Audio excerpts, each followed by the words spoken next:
inmoralidad sexual. La cuestión no es sorprendernos, porque la Biblia fue escrita ¿para qué? Para nuestra enseñanza, para nuestra instrucción, para nuestra corrección. Queridos hermanos, a fin de que usted y yo no cometamos los mismos errores, sin importar la edad.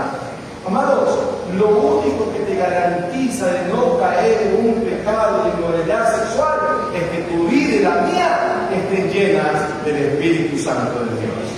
Porque eres el único que nos va a poder dar el poder para poder vivir la vida de santidad que Dios quiere. Hermanos, y santidad no significa no ir allá, no ir acá, no poder decir, no. Santidad significa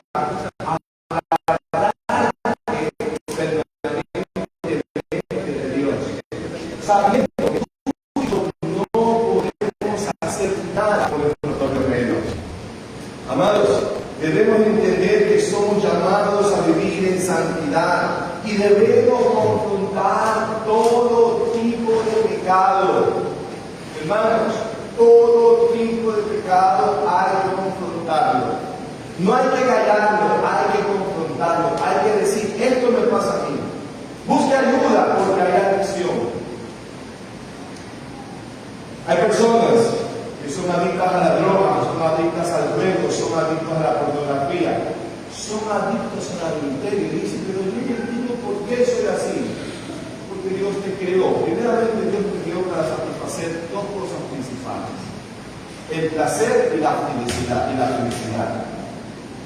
La dopamina y la serotonina son dos tipos de hormonas que están en su cuerpo. Estas son las encargadas de causar la felicidad y el placer. Cuando Dios nos dice, no cometerás adulterio, es porque Él sabe que el momento que tú andes con otro hombre o con otra mujer que no es tu esposo, no es tu esposa, y esa persona va a producir en ti, ¿qué cosa? La hormona del placer y la felicidad, la serotonina y la dopamina. Y como tú te lo hiciste una vez, como quieres sentir el mismo efecto, ¿qué va a pasar? Vas a seguir buscando a esa persona, vas a hacer lo que estás pensando, esa persona te hace feliz, esa persona te hace poner contento, esa persona está mejor que tu esposa o tu esposo, finalmente rompe tu matrimonio. Pero no fue, queridos hermanos, por amor, fue porque tu cuerpo produjo serotonina y dopamina, lo cual hizo que te sientas feliz por un momento, porque pasará el tiempo y volverás a repetir la misma historia. Ahora entiende por qué Dios nos deja sus leyes. Ahora entiende por qué Dios dice, no cometerás adulterio, no cometerás fornicación. Las personas que son adictas a la pornografía están constantemente frente a la pornografía porque eso les causa felicidad y placer. Las personas que son adictas a la droga causan felicidad, la droga causa felicidad y placer. Las personas que son adictos a los juegos causan, debido a la serotonina y dopamina, causa felicidad y placer. Aún cuando nos enamoramos de alguien, queridos hermanos, sin ser casados y sin ser nos enamoramos porque esa persona causa felicidad y causa placer. Por eso Dios dice, lo mejor es casarse y no estarse quemando. Cásate. Pero sepa usted, una vez casado, va a haber un tiempo, 5 años, 6 años, que ya la felicidad y el placer pasan. Así de sencillo, es normal. Pero queda la decisión de estar juntos para toda la vida. ¿Qué opina usted ahora? ¿Debería confrontar su pecado? Claro que sí. Queridos hermanos, el pecado no se lo tolera. El pecado no se lo tolera. El pecado se le pone carne. Como dice 1 Corintios 5:2, dice, y vosotros estáis envanecidos, orgullosos, no tenías que haberte lamentado para que fuese quitado en medio de ti el que cometió tal acción. No hay que tolerar el pecado. Hermanos, eso no significa que nosotros no lo vayamos a tratar con amor. No, lo vamos a tratar según los pasos que la Biblia dice. Pero no podemos darle espacio al pecado en su vida. Porque ustedes después van a contaminar a alguien aquí. No, pastor, eso no es verdad. No, sí, es verdad. Vamos a suponer, Dios no quiere. Caigo. Me divorcio. Pero sigo como pastor. ¿Usted qué va a decir? ¿Qué va a decir otro? Si el pastor lo hizo, ¿usted también lo puede hacer? Somos ejemplos. Lastimosamente, queramos o no, queridos hermanos, la palabra de Dios dice, somos ejemplos. Ah, no, yo no me voy a esta iglesia porque esta iglesia me condena, esta iglesia me disciplina, esta iglesia no, es muy poco amorosa. Hermano, ¿Pablo entonces era poco amoroso? Pregunto. ¿Pablo era poco amoroso? ¿Pablo entonces no estaba aquí lleno del Espíritu Santo? Pablo entonces aquí estaba hecho carnal porque estaba enojado, pero no había la misericordia. Hermano, gente, ¿sí se da cuenta por qué es necesario estudiar la Biblia de esta forma? Porque así se nos abren los ojos y cualquiera que nos quiera meter liebre, no va. No, al pecado no se lo tolera, queridos hermanos. 2. Cuando hay pecado en la iglesia, y aquí debemos decir, se debe aplicar disciplina. Una vez más, ¿cuántos son miembros de la iglesia? Ahora huyeron los miembros de la iglesia. ¿Cuántos son miembros de la iglesia aquí? Ahí que dice, ya vamos a ver, se debe aplicar una disciplina. Disciplina no es castigo. No es castigo la disciplina. Disciplina es la forma por la cual queremos restaurar una vida que ha caído. Un soldado que ha sido herido. Cuando un soldado cae, según la Marine que he visto en los videos de Estados Unidos, no lo dejan botar, lo cogen. Y aunque esté medio muerto, no importa cómo está, lo cogen y lo ponen y le hacen lo mejor tratamiento. ¿Para qué? Para que se recupere. De eso se trata la disciplina de las congregaciones. Vamos a leer 1 Corintios capítulo 5, versículo 3 al 5. Me continúan el tiempo, por favor. 1 Corintios capítulo 5, del 3 al 5.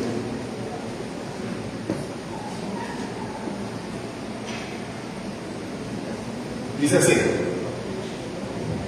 Dice el apóstol Pablo, yo no estoy presente físicamente con ustedes, pero los acompaño en espíritu. Le está diciendo él, es verdad que físicamente, pero lo que ustedes vayan a realizar conforme a la escritura, yo voy a estar presente con ustedes, dice Pablo. Dice, aún estando lejos, mira, ¿qué dice aquí?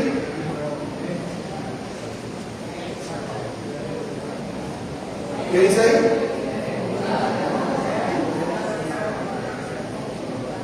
¿Y dónde está que no juzguéis? Para que no seáis juzgados.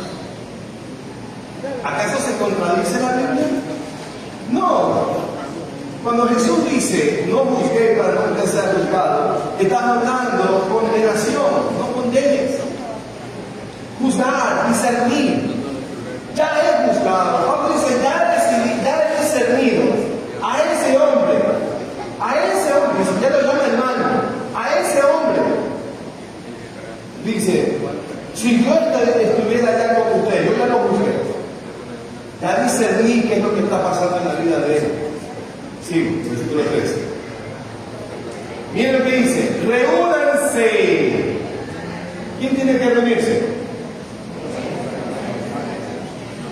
La iglesia. Ahora, todos los que estamos aquí somos iglesia.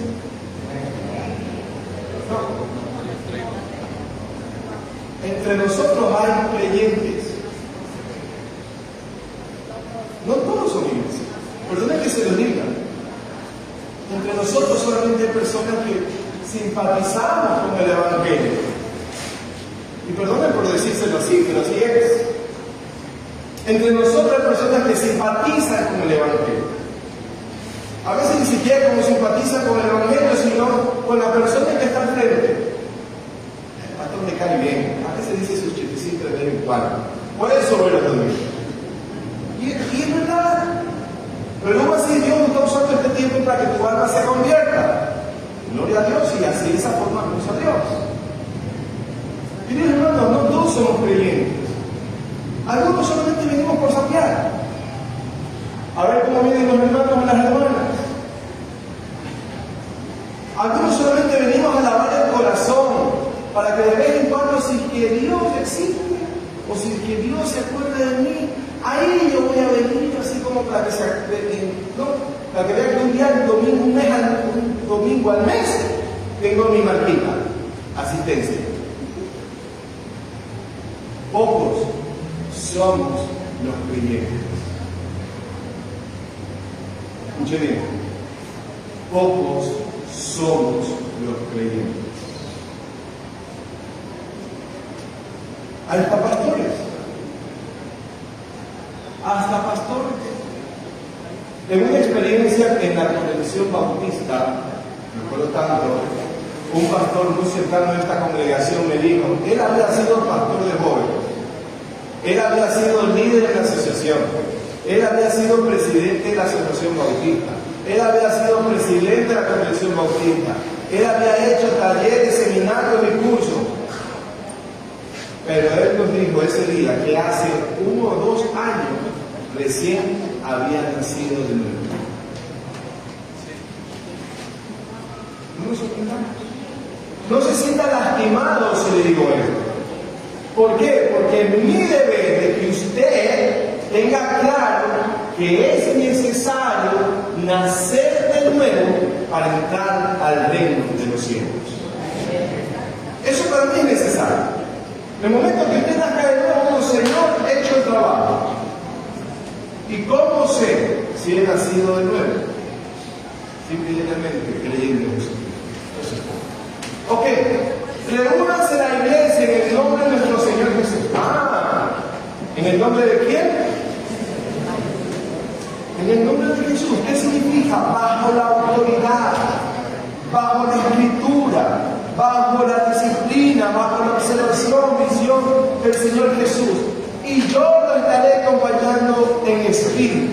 El poder de nuestro Señor Jesucristo se hará presente. ¡Qué tremendo! Y esto no se acuerdo, por ejemplo, cuando en Mateo capítulo 3, en Mateo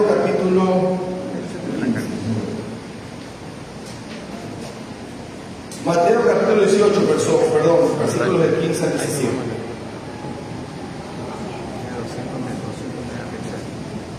...18, 15 al 17.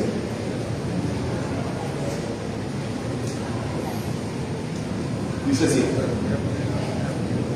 ¿cómo debemos corregir a nuestros hermanos que están en pecado? ¿Cómo debo corregir a ese hijo resabiado? A esa hija resabiada.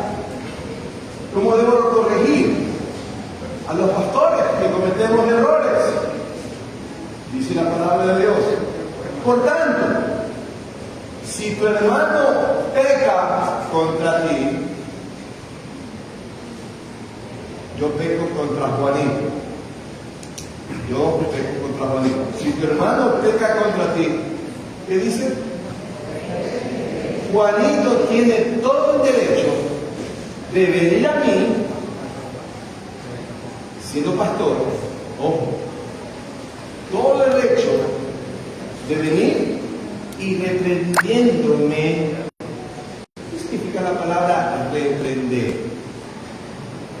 ¿Cuál es la actitud de la reprensión? Corregir. Tanto usted como yo tenemos el mismo derecho.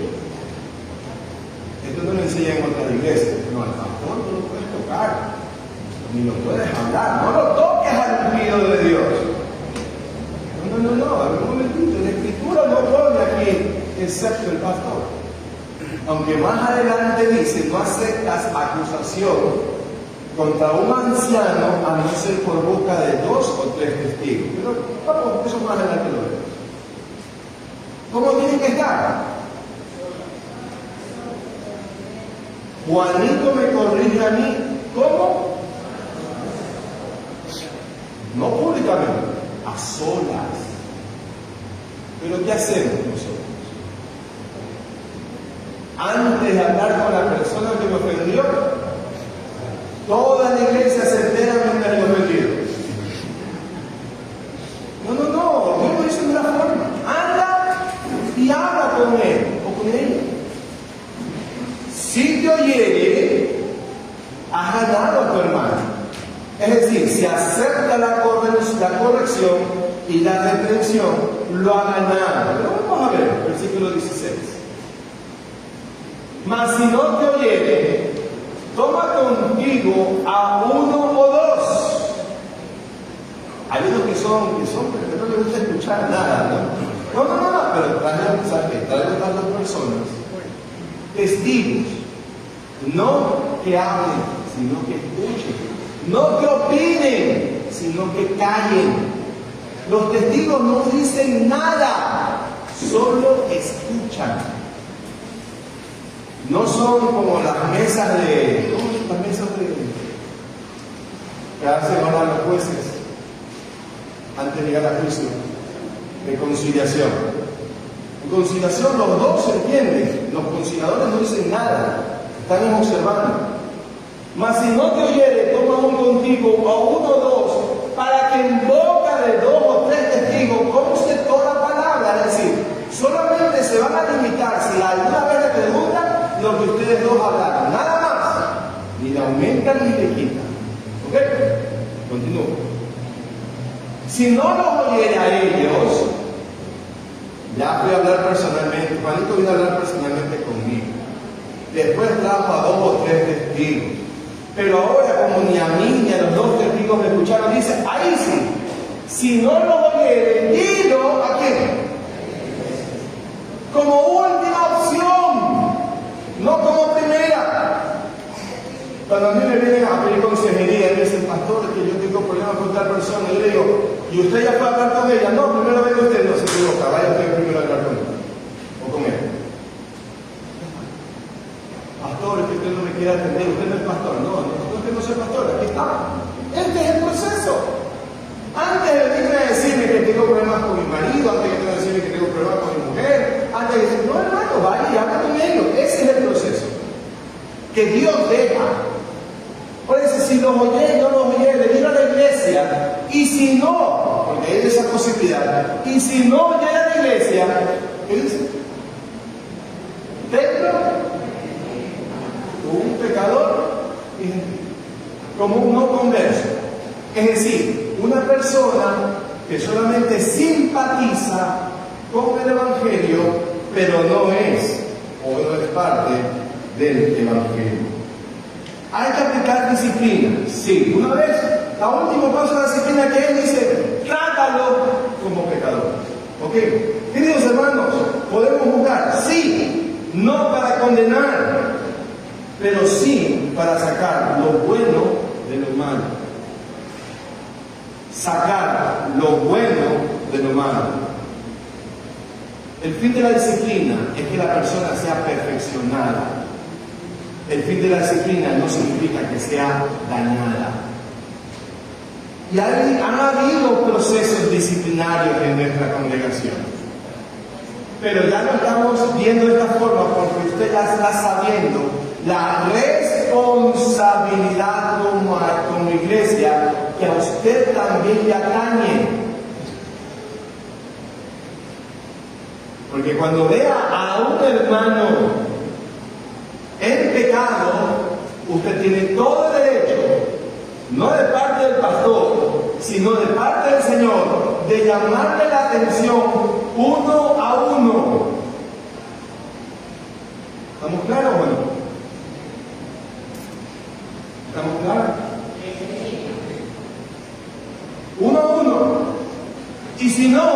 llamo a 2 o 3, ¿verdad?, testigos, preferiblemente personas de ministerio, con una madurez espiritual.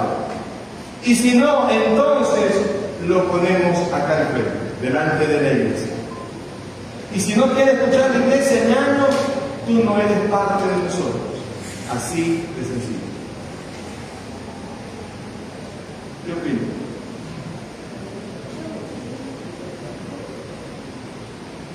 ¿Es dura esta palabra? Sí. Es lo que Dios ha dicho. Queridos hermanos, la intención de la disciplina siempre va a ser la restauración del hermano caído. Siempre. A mi esposa, cuando estábamos en Quito, la disciplinaron una vez, 1 o 2 veces la disciplinaron. Y miren dónde está mi esposa. Por la gracia del Señor estamos aquí. No somos perfectos, pero estamos caminando. La causa de la disciplina no es para destruir a la persona, más peor aún para castigarla, es para que la persona pueda enmendar el error. Escuchen, servidores, el segundo culto no está hecho para las personas del primer culto. El segundo culto está hecho para ustedes, servidores. ¿Por qué, pastor? Porque ustedes están sirviendo en el primero y necesitan escuchar palabra de Dios. Es la palabra de Dios la que lo forma a ustedes, no es el servicio, es la palabra del Señor. Por eso está abierto el segundo culto, para ustedes, para que cojan, se sientan, escuchen, mediten, opinen y poder aplicar esta palabra a su vida. No es un modelo de disciplina, es por su bien. Porque yo también estuve de servidor en Quito, cuidaba carros a los hermanos de la iglesia que asistían, ya, y nos sentíamos como que no escuchábamos palabra. Pero había un segundo culto donde sí podía coger y asistir y sentarme y escuchar la palabra de Dios para que mi vida se edificara. No se trata de servicio, se trata de estar a los pies de Jesús, amados servidores. Continúo. Aquí va lo más. Tercer punto. Cuando hay pecado en la iglesia y no hay arrepentimiento, la persona debe ser desechada o separada.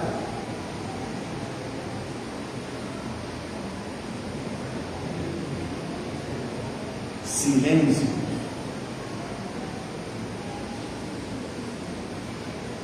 ¿Ok? Vamos a ver qué significa esto. Vamos a leer 1 Corintios capítulo 5, versículos del 6 al 8. Ya estoy por terminar.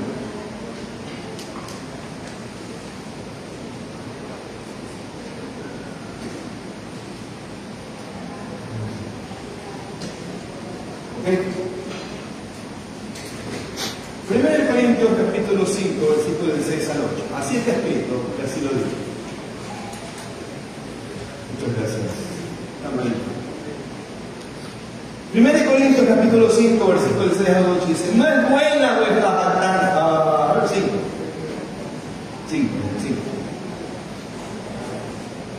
Dice, desde el 5 al 8. El cual dice, voy a leer el 4 partes. En el nombre de nuestro Señor Jesucristo, reunidos vosotros en el Espíritu, con el poder de nuestro Señor Jesucristo, dice, ¿qué cosa? El cual sea, hermanos, ¿saben lo que significa eso?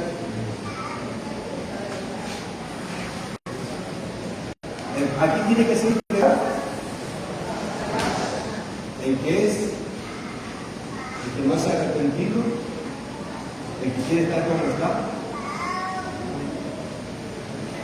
¿Usted lo ha leído antes? ¿Cuántos de ustedes ya han leído esto? Alcen la mano los que han leído eso. ¿Nadie más? 4, 5, 6, 7, 8.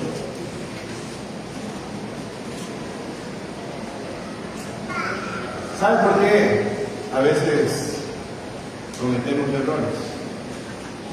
O nos ponemos orgullosos, o nos ponemos que nadie me puede tocar. Es porque no leemos la Biblia. La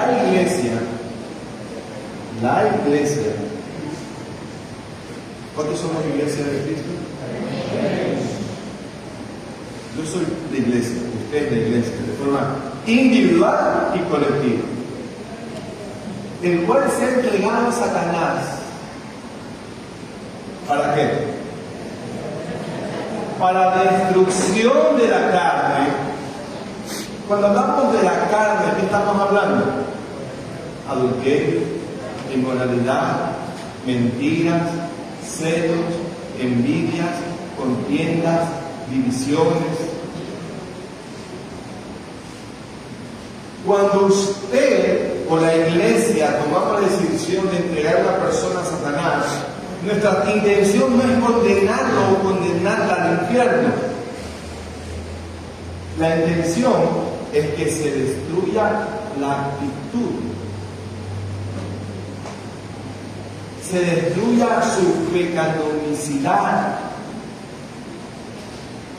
Hermano, y Satanás es experto en eso. Usted y yo, antes de estar en Cristo, éramos esclavos del diablo. Así dice la palabra de Dios. Usted y yo, antes de estar en Cristo, éramos enemigos de Dios. Eso dice la palabra del Señor. Antes de estar en Cristo, usted y yo estábamos muertos en delitos y pecados. ¿Verdad? ¿Sí o no? Pregunta, ¿cómo éramos? Compare su vida anterior con la de ahora. ¿Qué vida usted prefiere? ¿La antigua o la nueva? Cuando una persona está permanentemente pecada, inmoralmente, acostándose con todo el mundo, cometiendo adulterio, viendo pornografía, jugando cartas, jalando droga, emborrachándose, y todavía sigue viniendo y se dice ser hermanito, cuando no ha escuchado el proceso disciplinario, la iglesia está en la capacidad de esa persona entregarlo a Satanás a fin de que su carne sea destruida y salva en el día del Señor Jesús, su espíritu. En pocas palabras, esta es la razón por la cual usted y yo venimos a la iglesia. La iglesia trabaja como un paraguas que nos cubre de todo ataque del diablo. Mientras estamos en la iglesia, el hermano Luis Cedeño, mi persona, Darwin, en los cultos de oración, oramos por ustedes, oramos para que el Señor los proteja, para que el Señor los libre, que el Señor les provea. No oramos por ustedes, Señor, llena este domingo la congregación, haz que la gente sea receptiva a la palabra de Dios, permítenos llegar a otras personas, permítenos llegar a otros destinos, ayúdanos, Señor, a hacer tu voluntad. Estamos orando por ellos y ustedes están cubiertos bajo una oración de la iglesia que asiste al culto de oración local. Pero en el momento de que tomamos una decisión que tal persona sea sacada del ministerio afuera hasta que se arrepiente, ¿qué está pasando? Hermano, el infierno viene tras tuyo. ¿En qué sentido? Los ataques del diablo. No puedes conseguir trabajo, nadie te respeta, todo el mundo te está viendo como una forma solamente para hacer plata, se acercan a ti por interés. Hermano, lo mismo que antes pasaste, pero un poquito más. No tienes que comer, dependes mucho de otras personas, no hay bendición en tu vida. Aparentemente sí estás disfrutando de los placeres temporales del mundo, pero llegas a tu casa y tienes un vacío, nada te satisface, vives amargado, amargada, quieres amargar a todo el mundo. ¿Por qué? Porque estás entregado a Satanás. ¿Ustedes piensan que los ateos son felices? No son. No están llenos de gozo. Ustedes piensan que las personas tienen como 6 guardaespaldas. Ahora que está más peligroso que nunca, tienen miedo a perder su vida. Ni lo que tiene lo salva. El pastor que estuvo hace 2 semanas, él era dueño de 2 haciendas en Colombia, tenía un carro Hammer. Un Hammer está valuado en $150,000. Ni el carro ni las haciendas pudieron salvar la vida de su hijo. La guerrilla se lo mató enfrente suyo. No se sabe.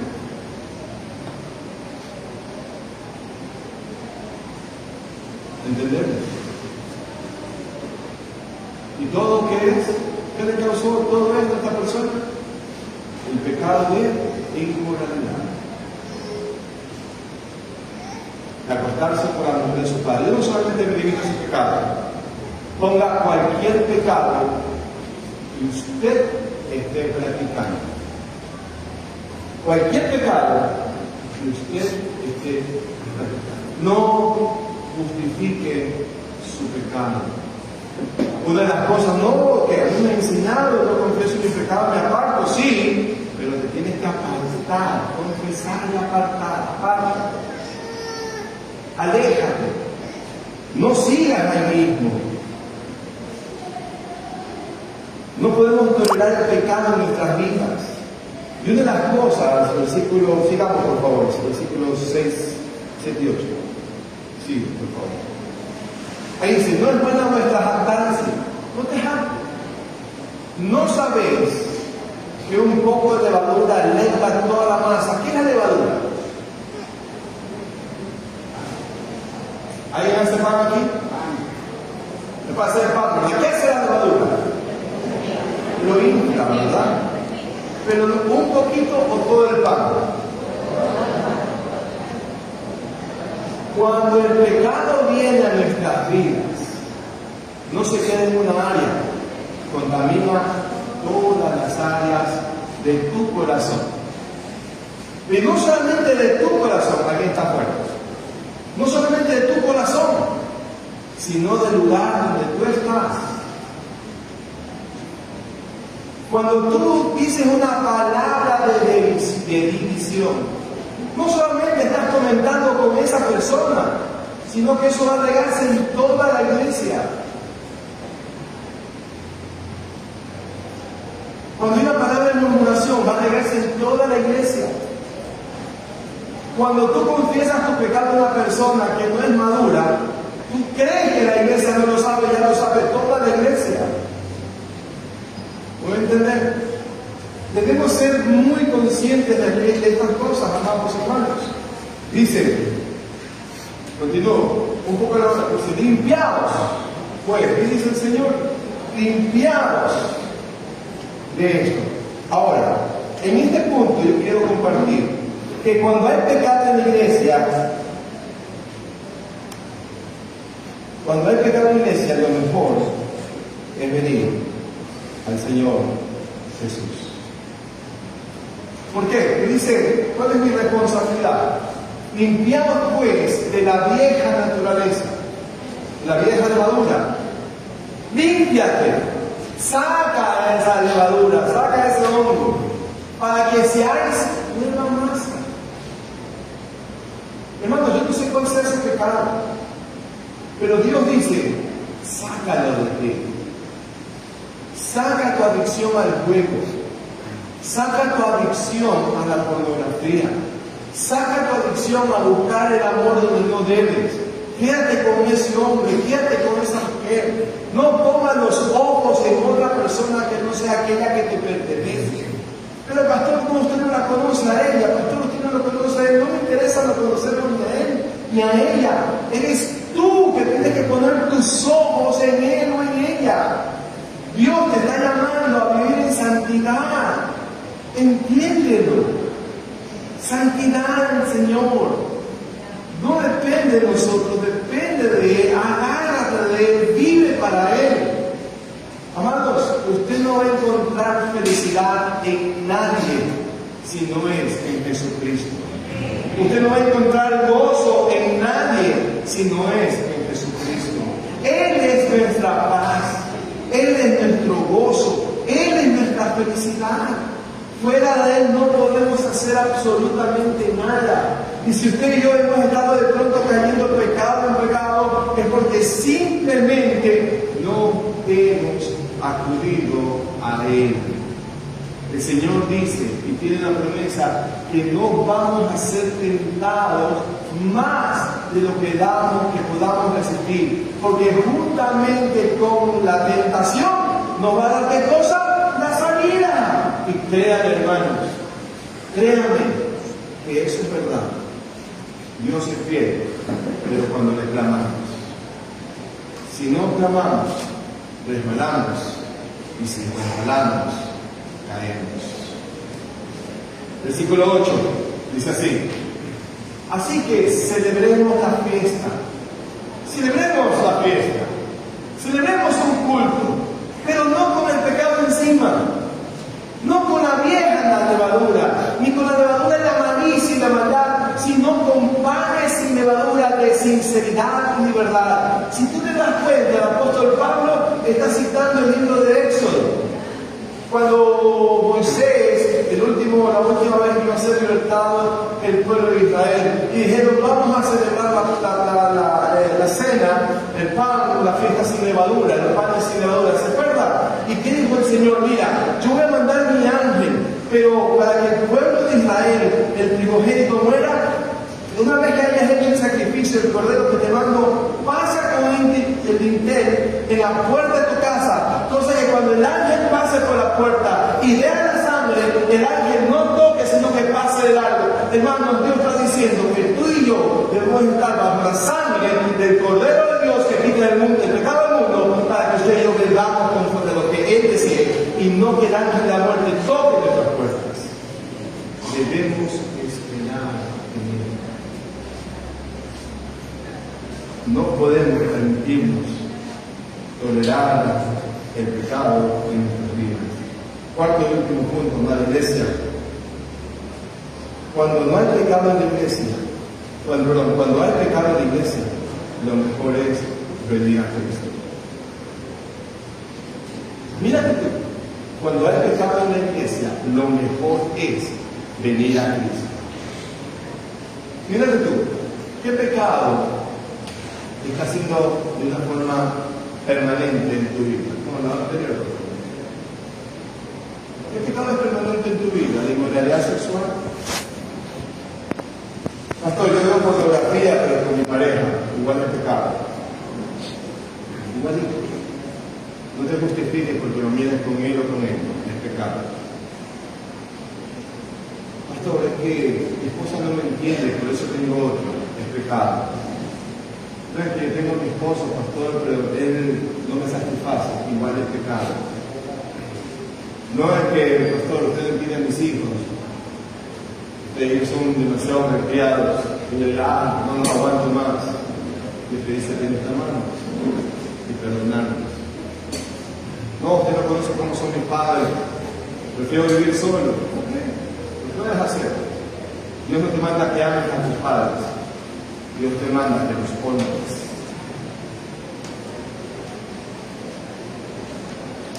Jóvenes, les entendemos, cuando somos jóvenes tenemos las hormonas del 100 por 1000, es normal, pero no caigas en inmoralidad sexual, porque si no te vas a amargar la vida, porque te vas a casar muy joven, te vas a pensar que hiciste, que apresuraste, y sí, hermano, uno se apresura, uno no vive conforme a la edad, no quiere vivir la vida pensando que la vida se acaba en años. La vida no se acaba rápidamente, anda paso a paso, punto a punto. Cásate, cuando eres mujer, cásate a los 28, 30 años. Si eres hombre, cásate a los 35. Después de que hayas hecho tu profesión, después de que hayas tenido, te formes como varón. Sean amigos, tengan amigos y amigas, no con derechos. Amigos y amigas, nada más. Hermano, no es serio. ¿Por qué? Porque las consecuencias del pecado son tremendas. Se lo digo yo que pasó por una experiencia. Quise vivir la vida demasiado rápido. Ahora me doy cuenta, a mi edad, qué estúpido que fui. Me casé a los 17 años. Un niño.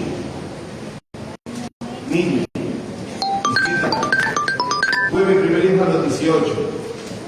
Mi primera hija a los 19. Mi tercer hijo a los 23. Terminé divorciado. Yo me acuerdo tanto, se lo digo, hermano, para que usted vea que no es por gusto. A los 23 años, 24, cuando una vez le dije a mi mamá que tú no conoces el amor.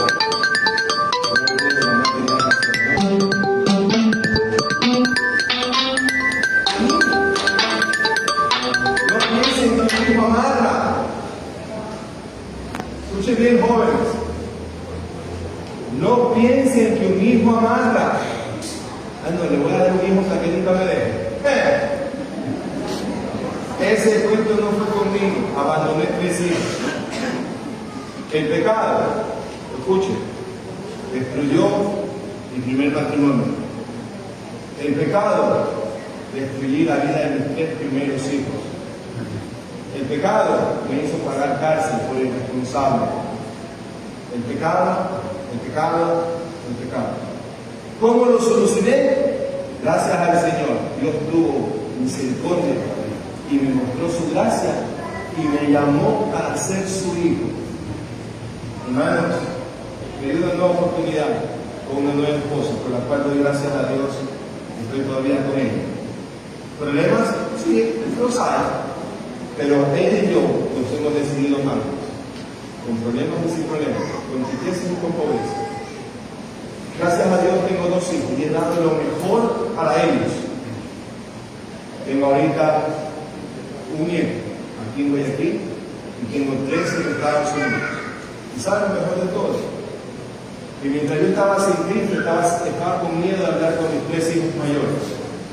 Pero en Cristo, ellos me han perdonado y al menos los puedo llamar y los puedo mantener en contacto.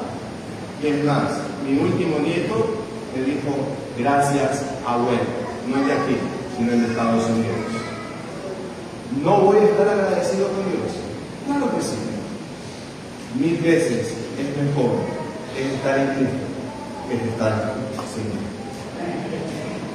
¿Qué tipo de pecado tienes que confesarle al Señor? Ahora es el tiempo que tú se lo puedas decir. Decirle, Señor, aquí estoy. Perdóname por mi inmoralidad sexual. Perdóname por caer en pornografía. Perdóname por caer en adulterio. Pídele perdón por cualquier pecado.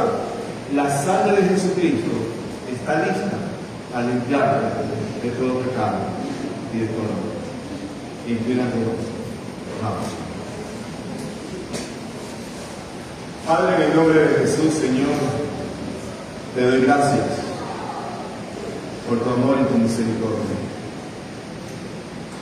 Gracias, Señor, porque en tu palabra está escrito los procesos disciplinarios de la iglesia. Gracias porque no nos dejaste hacer lo que nos da la gana, sino que nos dejaste una escritura para que a través de ella seamos enseñados, corregidos, instruidos, preparados, Señor, a fin de hacer tu obra. Hoy, Señor, te pedimos perdón. Y venimos ante ti, Señor, para que tu sangre preciosa nos limpie del pecado y la maldad. Y así, Señor, como fue corregido este hombre en la iglesia de Corinto, Padre, aquí también, cuando sea necesario, con tu Espíritu Santo y tu iglesia, hacer los procesos correspondientes de corrección en nuestras vidas, no para la destrucción, sino para la salvación de nuestro espíritu. Bendícenos, oh Dios, y ayúdanos a escuchar juntos. Que esta palabra cale profundamente en la actitud del corazón de nosotros y podamos, Señor, gozarnos, celebrarnos en nuestra vida. Gracias, Papito, yo te doy. Además, Padre, te doy gracias por lo que de gracia hemos recibido, de gracia te lo damos. Y aquí, Señor, presentamos nuestras ofrendas, nuestros tiempos aquí. Y no lo hacemos por necesidad, y tampoco lo hacemos por obligación, Señor, sino que lo hacemos porque tú amas al dador alegre. Gracias, Papito Rey, te doy en el precioso nombre, pero sobre todo en el nombre de Cristo Jesús. Amén y amén.